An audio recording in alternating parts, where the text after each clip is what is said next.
Volkswagen presents the 7th generation of the Golf GTI. We check out the Performance Edition in southern France. It packs 169 kilowatts of power.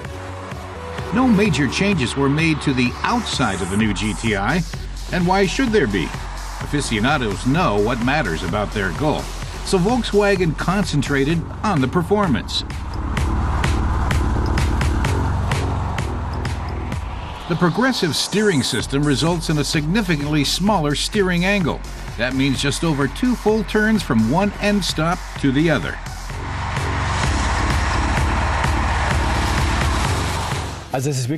Former race ace Hans-Joachim Stuck calls the performance sensational.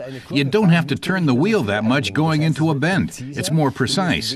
This is crucial in terms of feedback for the driver so he can feel the curve better.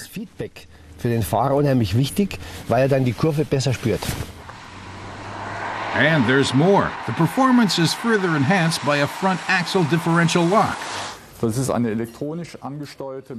an electronically controlled mechanical lock to give the car even more traction, explains VW's chassis development chief. What we've done is added something innovative to the car to make the front-wheel drive extra sporty. The front axle differential lock actively pulls the car into curves while accelerating. It's called torque vectoring. The understeering you used to see in front-wheel drive cars is completely compensated here. It means the car pulls into curves wonderfully.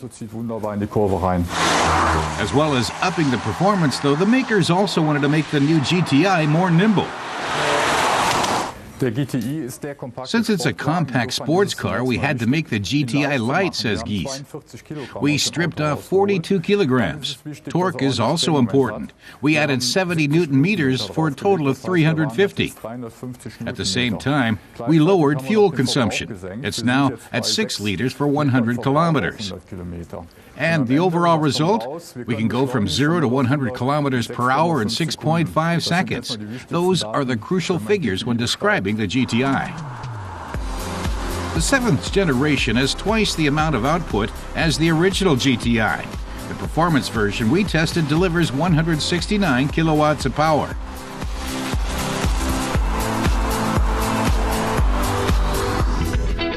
Let's compare the original GTI with the latest edition. In the front, back then as now, there's the GTI logo.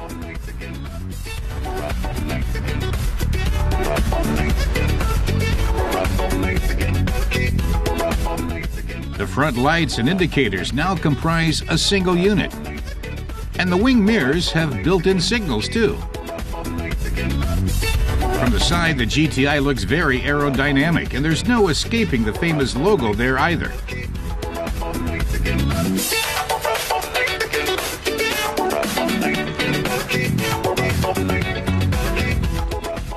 The rear is likewise unmistakable.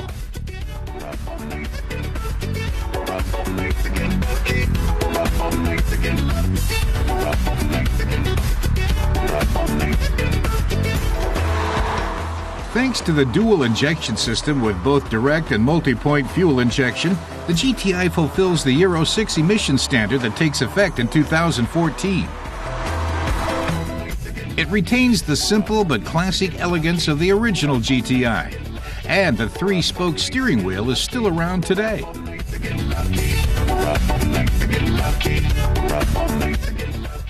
Still a standard feature is the golf ball style shift knob.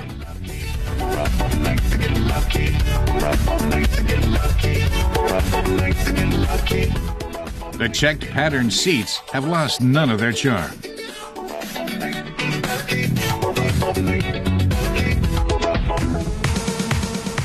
So much for the visual impact of the new GTI.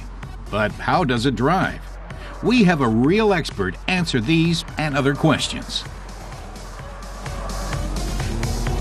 He gives a racing driver's take on the front axle differential lock.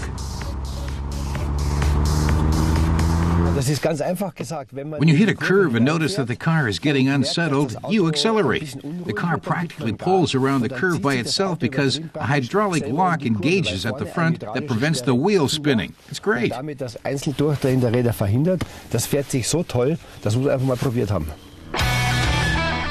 But just to make sure, he put the new GTI through its paces around the famous Paul Ricard circuit.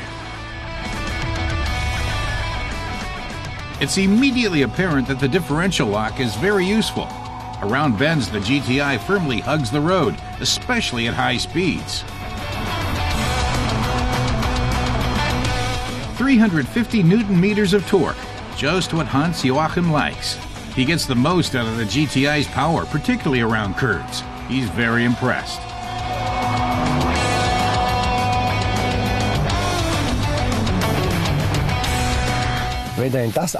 It's hard to believe how fast we went around bends. It's incredible.